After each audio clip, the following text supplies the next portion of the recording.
Jenni Minto, to be followed by Maggie Chapman. Ms Minto. Thank you, Presiding Officer. And it is a pleasure to follow Monica Lennon, perhaps another warrior woman. In my contribution for today's International Women's Day, I want to look forward with ambition, but I'm also going to begin by looking back for inspiration.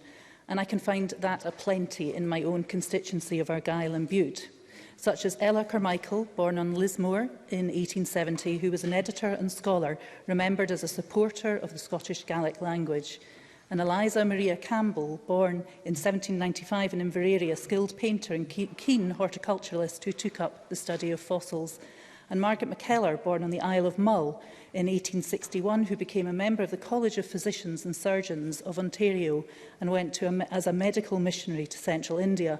And also, I'm just going to mention quickly another person that has an island connection in my constituency, and that's Lady Astor, whose family has an estate there, and point out that she was actually the second woman elected to Westminster after Connie Markievicz, an Irish nationalist, in 1918.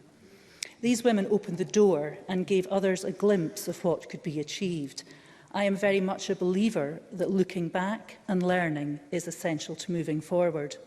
Now, on Saturday, I was in this chamber with more than 200 women, all representing the many colours and aspects of life in Scotland, organised by the wonderful Scottish Women's Convention.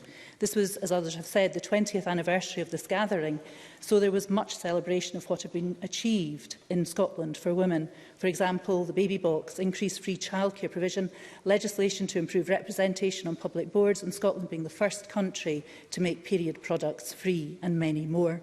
But we were also challenged as to what still needs to be done to achieve and maintain equity, to maintain the momentum, and that challenge came from two directions. Outlining the first was Dr Radhika Govinda, Senior Lecturer in Sociology at Edinburgh University. She spoke about the importance of recognising that everyone has their own unique experiences of discrimination and oppression, and therefore we must consider everything and anything that can marginalise people, whether that be gender, race, class, sexual orientation, physical ability. Dr Govinda suggested that our challenge is understanding and addressing all potential roadblocks to an individual's or group's well-being. Only by seeing them as a whole can they be overcome.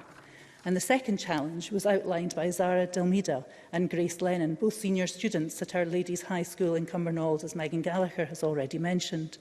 Not only did they speak of their admiration of women who they knew, their mums, teachers and friends, they also spoke of women who they respected for what they had achieved. Malala Yousafzai, Ruth Bader Ginsburg and our own First Minister. They challenged everyone in the chamber to imagine what they wanted to see in 20 years' time, creating a better future by imagining it now, setting high ambition. Both had attended International Women's Day in Parliament last year, and as a result, they took part in roadshows organised by the Scottish Women's Convention. They work closely with women in Scotland to ensure that their voices are heard as part of the decision-making process, and I want to thank them for this incredibly important work. Zara and Grace were both clear that they felt included and listened to. They said it was refreshing that they had a voice, that they were not being ignored. They felt they were being seen and were part of an invaluable community. Their clear message was that in 20 years' time, women, all women, would be equal and deserved fairness. Normality should be expect respect. Now, I have paraphrased their wonderful contributions and certainly not delivered this with the poise and confidence that they both showed on Saturday.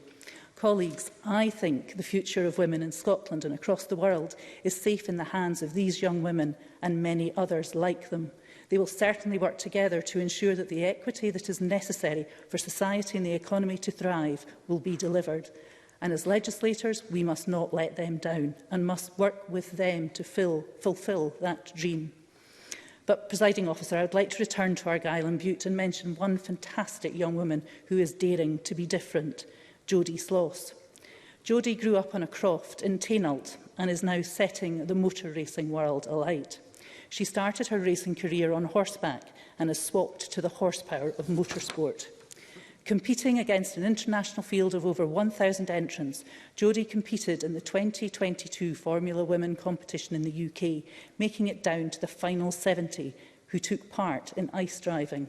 It was here, on a frozen lake in Sweden, that Jodie's raw talent shone through, and she was chosen to be the first Scottish driver in the Formula Women GT Cup Championship team.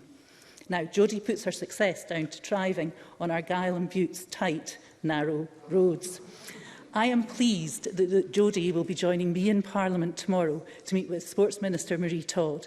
We will be discussing Jodie's experiences in motorsport and the benefits her journey has given her, and how these might be spread around Scotland. And who knows, she may even give me some tips on how to negotiate these tight, narrow Argyll and Bute roads. The women I've mentioned are hugely varied, but they all share at least one thing: burning ambition to be the best they can be. Presiding Officer, these wonderful women have shown us the way. Let us all share that ambition.